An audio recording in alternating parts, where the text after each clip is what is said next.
I hope my fire alarm will not go off now. Today we're going to make hot Italian sausage gumbo, one of our favorite things to eat in this family. Years ago when I discovered gumbo, I watched David Kinch cooking it on ChefSteps, and I was so intimidated by the dark roux that it took me 2-3 years to finally summon the courage to make it. I find that Googling a gumbo recipe is almost as bad as Googling your symptoms on WebMD. Everyone tells you the dark roux is very difficult to make, you have to be extremely careful, which is true, and if you're making it for the first time, it should take you an hour. No, it does not take you an hour to make dark roux. You can do it quite easily within 10 minutes.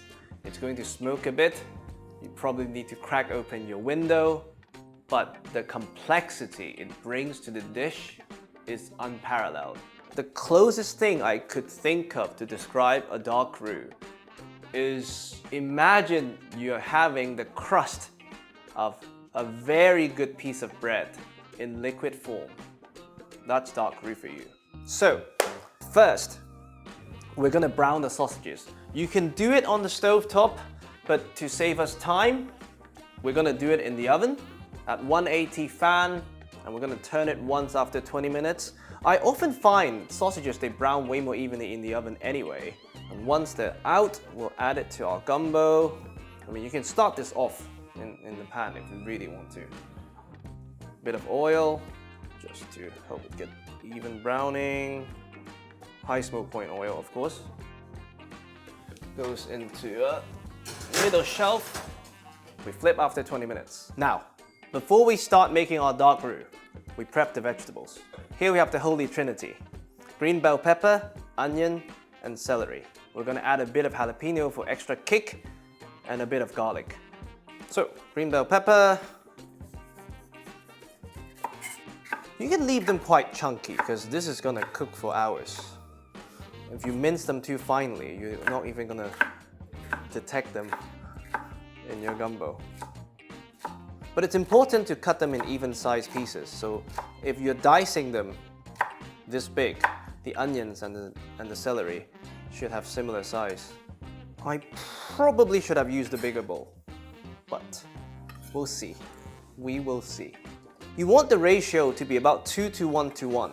So for me, it's 2 parts green bell, 1 part celery, and 1 part onion. But that's because I really like green bell pepper. So it's really up to you. You can do 1 to 1 to 1 if you wish. Celery, we trim off the really ugly bits. I mean, we have standards. I definitely wouldn't use a food processor for this, just because the dark roux gets caramel hot, and if they are too finely chopped, you'll end up burning them. Now the onion. Again, similar size, doesn't have to be fine. In fact, it should not be fine to avoid burning. Zero waste. And it goes in. Now, jalapeno. This is optional, of course. If you don't want it spicy, you can leave it. The seeds are the culprit, of course, so use as much as you wish. Don't want to touch my eye during filming. And for the garlic, we're gonna put the garlic separately because you don't want the garlic to burn. So we're gonna add it after the vegetable has become translucent. It's a lazy Sunday. Let's use a crusher. I used to put garlic crushers on plate for presentation until it broke my plate because this thing is heavy. So may that be a lesson for future YouTubers. Don't put your garlic crusher on a plate. Now we have our vegetables ready. Let's make the dark roux. For the dark roux, we're using 1 to 1 high smoke point oil, in this case vegetable oil, and all-purpose flour. Normally, for most stews, I would recommend you add more oil than you think you need because you can always skim them off at the end. This is the one exception. The whole point of the roux is that it binds the oil with the flour. So there'll be no skimming. Add as much oil as you're prepared to consume. We set the stove on high heat. Crank open the window. And apologies for the noise, we have to switch the ventilation on. Now, once the stove is hot, vegetable oil in. Now the oil starts to shimmer. Flour in, and you stir.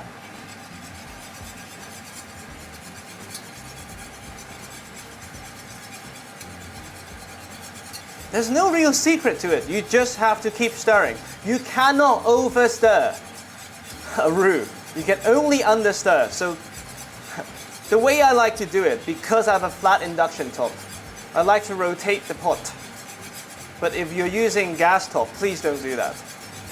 It's a good workout for your right arm or left arm, depending on how you want to stir this. When you make the roux at the very beginning, then add your vegetable, you lose a bit more of the thickening of the roux. Yes, but you develop a way more complex flavor that I prefer over the other version. If you sweat the vegetables and add the roux at the end, you get a darker color, you get more thickening characteristics, but you just don't have the same complexity in terms of flavors. So this is how I would do it. Again, I've not even been to Louisiana, so my recipe is definitely not authentic. It's how I like to eat it. If you want to pause for wine, keep stirring. Maybe one day I'll make a video of this in real time, just to show people. It doesn't take an hour. If you're using a cast iron pot like me, I would recommend that you bear in mind the fact that the heat induction is slightly delayed. So by the time you think you need to lower your heat, it's already a bit too late. So always do it maybe 30 seconds ahead, factoring in the heat retention capabilities of your pot. As you can see, we're getting a brownish roux. I hope my fire alarm will not go off now. From my experience, the moment the handle of your pot becomes too hot to touch, that's when you get a dark roux. But of course, that's just me. But for the smell of smoke, it's actually therapeutic. And it does smell like you're baking bread. I think after this, you want to go for a walk to clear your lungs so that you get hungry again when it's ready. Now that it's a bit dark, we're gonna lower the heat a tiny bit. 30-second delay rule, remember? Now that's the color we want. Vegetables in. It's gonna splash a bit. So this is really hot. So the vegetables would sweat really fast. It takes a while for the veg to release the moisture. So you want to keep stirring it until that point to avoid the bottom from burning. You don't want to spend 10 minutes of arm work preventing the roux from burning and then have it burn while you had your vegetables in. Only when the pot sounds a bit calmer, you season. The salt would help draw out the moisture.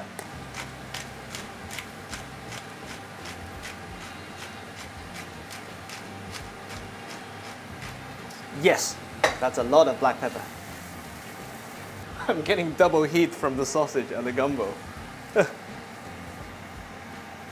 Now, the vegetable is almost translucent. That's when you add your garlic. Now, everything is translucent. We add our chicken stock. This is chicken bone broth that I bought from the supermarket. But if you don't have chicken stock, you can use water, you can use chicken bouillon.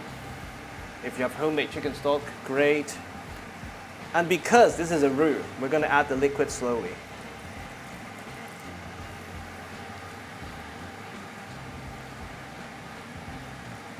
Some people add beer. I feel like there's very little control unless you know the beer you like to add. I definitely wouldn't add wine because we don't really need the acidity. Because of the sheer amount of vegetables we use, I tend to just add enough to cover everything. You can always add later on because they probably will release more moisture. And we're going to add the okra at the very end as well. So, a bit more. And we add the bay leaves, which I forgot to mention. Now, while the gumbo is getting back to a boil, we check on our sausages, which has been inside for about 40 minutes. Judging from the smoke, it's probably well browned. That's beautiful. Wow. You want to give it a bit of time to rest, and then we'll slice them up and add them to the gumbo. Alright, the sausages had a bit of time to cool down. So beautiful. Oh my god. You want them like about bite size. A lot of recipes they add Cajun spices, but in this case, because the hot Italian sausage will season the broth, we don't really need to add extra spices. But again, it's personal taste. It's really up to you how you like your gumbo. The reason why we brown them, even though we're putting them back in the stew, is to get that caramelization, the browning, the Maillard reaction that makes meat taste meatier. So I wouldn't consider this an optional step. And also, it renders out so much fat that you can decide how much you want to add back into your gumbo. In my case, I think we won't add any of that. Now, sausages goes in. If there's a better way to do this, I would have done that. You really need to cook down the roux. I've made the mistake when I was too hungry that I added okra straight away thinking I could eat in an hour. No. The roux needs at least an hour to cook down, to really add depth and complexity to the flavors. So don't rush it. Give it at least an hour before you add your okra, ideally a lot more. The world's slowest addition of sausage. I'm sorry you had to see that. Sausages are in. This beautiful gumbo will simmer for an hour. And we'll come back and prep the okra. I'll see you then. After a couple of hours, we check on our gumbo. Beautiful. As you can see, there's not much fat floating to the top, as I said, because the fat binds with the flour, so there's no skimming. Now, of course, you taste. Oh, perfect. Now, that's ready for the okra. Again, the longer you cook it, the more flavorsome it becomes. But also, the longer you cook the dark roux, the more of the thickening characteristics you lose. So it's a trade-off, so taste, always taste. Now, for the okra, if you don't like okra, you don't have to add it. But again, this is one of the 3.5 elements that thickens the gumbo. You have the dark roux, you have the okra, you have the optional phyllo powder, and of course, the chicken bone broth kind of helps a bit.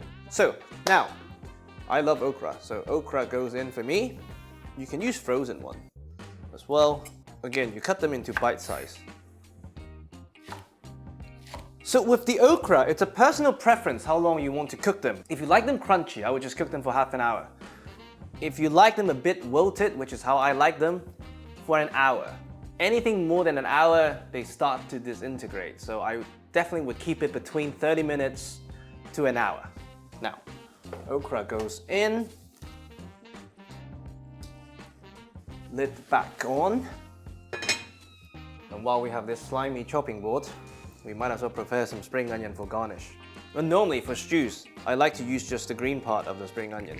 But this is one exception, just because the okra really could stand up to the white part. So you can use the whole spring onion if you want. Always serve more than you think you need tableside, because they really act as a palate cleanser to some extent. Is it better to slice just before serving? Yes. But normally when it's ready, I just want to eat, so you don't have to do this. Alright, after an hour, stove off, check on our beautiful gumbo. I mean, moment of truth. Oh, this is just so beautiful. I mean, something like this you just want to eat right away. Now, to plate, a bit of beautiful rice, a bit of gumbo, bit more Italian sausage on the gumbo, bit of okra here, maybe another sausage here, and then some scallion on top. For me, what is not even optional, hot sauce. Ooh. Wow. And there we have it. Hot Italian sausage gumbo. I hope you at least make it once. It's truly exceptional.